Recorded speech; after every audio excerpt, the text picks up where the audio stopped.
मित्रांनो, आपण पाहतोय की बाबा चक्क पाण्यात तरंगतायत आणि हे तरंगण्याचं रहस्य म्हणजे पहा, ना पोटाखाली उशी, ना पाठीखाली उशी, ना टूप, ना काही.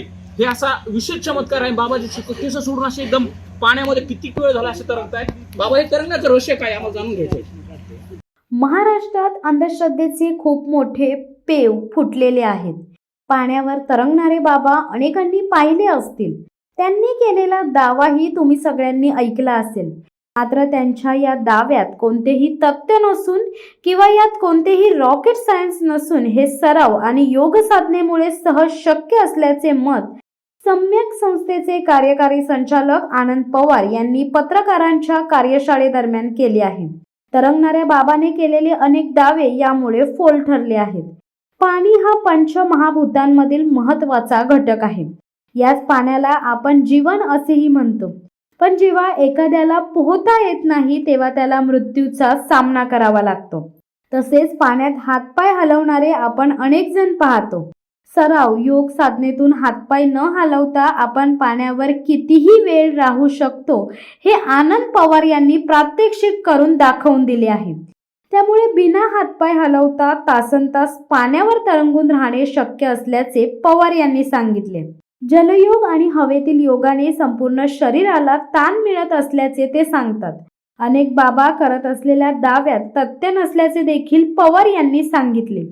पाणी म्हणजे काय हे लोकांनी समजून घेतले तर ज्या आजारांवर जमिनीवरच्या योगासनांनी फायदे होतात तेच पाण्यात केले तर अधिक फायदे होतील. तसेच दमछाक होऊन जे मृत्यू होतात ते कमी होतील. पाण्याविषयी लोकजागृती करून जास्तीत जास्त लोकांना वाचवणे हाच आपला उद्देश असल्याचे आनंद पवार यांनी सांगितले. पाण्यावर हातापायांची हालचाल न करता तरंगणाऱ्या आनंद पवारांची चर्चा पत्रकारांमध्ये चांगलीच रंगली होती. अनेक बुवाबाजी करणारे बाबा सांगतात, मी 12 महिने उपवास व साधना केली, मला रिद्धी सिद्धी प्राप्त आहे म्हणून मी पाण्यावर तरंगू शकतो असा दावा करतात. परंतु अध्यात्माचा आणि पाण्यावर तरंगण्याचा काहीही संबंध नाही. हे थोतांड अंधश्रद्धा आहे. ते केवळ सरावाने मिळवलेले कौशल्य आहे.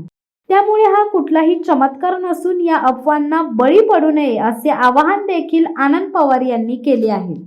आपण पाहतो की महाराष्ट्रामध्ये नाही तर देशामध्ये अंधश्रद्धेचं खूप मोठं पेव फुटलेलं आहे. त्यासाठी नरेंद्र दाभोळकरांनी खूप मोठं काम केलेलं आहे. तर त्याच्यामध्ये आपण पाहू शकतो की आनंद पवार हे व्यक्तिमत्व आहे की जे पाण्यावर तरंगते. म्हणजे याच्या पाठीमागे कुठल्या अंधश्रद्धेचा भाग नाहीये किंवा माणूस प्रयत्नपूर्वक सराव जर केला तर पाण्यावर तरंगू शकतो हे त्यांनी सिद्ध केलंय. तर आपण त्याच्याच तोंडून ऐकू की आनंद, तुला काय वाटतं पाण्यात तरंगण्याचं काय नेमकं तू प्रयत्न केलेस की नेमकं तू अनेकदा पोहण्यासाठी काही वेगळं काही पोहण्याच्या व्यतिरिक्त काय केलंय कसं? पाण्यात तरंगण्यामध्ये एक बेसिक कौशल्य आहे काहीतरी. हा, हे सरावानं कुणालाही जमतं. ओके. आमच्या कुर्डवाडी गावामध्ये दर उन्हाळ्यामध्ये विहिरीताचे 5-50 पोरं रोज तरंगतात तासन तास. अरे बा. हे काही ह्याच्यात काही विशेष काही ग्रेट नाही, सरावाचा सगळा भाग आहे. लोक वाटेल ते सांगतात, काही पूजा सांगतात, फेकतात, काही करतात. हे अतिशय किरकोळ साधं काम आहे.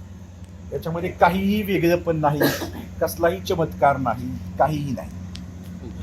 म्हणजे आनंदी सांगितलं की मीच नाही तर माझ्या गावामध्ये कुर्डवाडीमध्ये असे असंख्य पोरं आहेत की जे विहिरीमध्ये उतरल्यानंतर पाण्यावर तरंगू शकतात. आणि ते आपण याच्या पाठीमागे बघतो की अंधश्रद्धेचा कुठलाही भाग नाही किंवा याच्या पाठीमागे कुठलं धोताण नाही आहे. तर हे प्रयत्नपूर्वक त्याच्यावर सराव केल्याच्या नंतर आपण कुठल्याही गोष्टीवर हुकमत मिळू शकतो किंवा त्याच्यावर वर्चस्व मिळू शकतो हे यातून सिद्ध होतं. त्यामुळं पाण्यावर तरंगणं वगैरे हे सगळ्या प्रकारचं एक धोतांड आहे. अनेक लोक अंधश्रद्धा पेरून लोकांच्या मनात वेगळ्या पद्धतीचं एक बाबा बुवाचं एक फॅड आहे ना, ते पेरण्याचा प्रयत्न करतात. तर या पाठीमागे कुठली अंधश्रद्धा नाहीये, तर हा सगळा सरावाचा भाग आहे. शिवसत्ता टाइम्ससाठी शांताराम मगर, वैजापूर. दे धडक बेधडक वृत्त देणाऱ्या आपल्या शिवसत्ता टाइम्स न्यूज चॅनलला लाल बटन दाबून सबस्क्राईब करा आणि बेल आयकॉनला क्लिक करायला विसरू नका.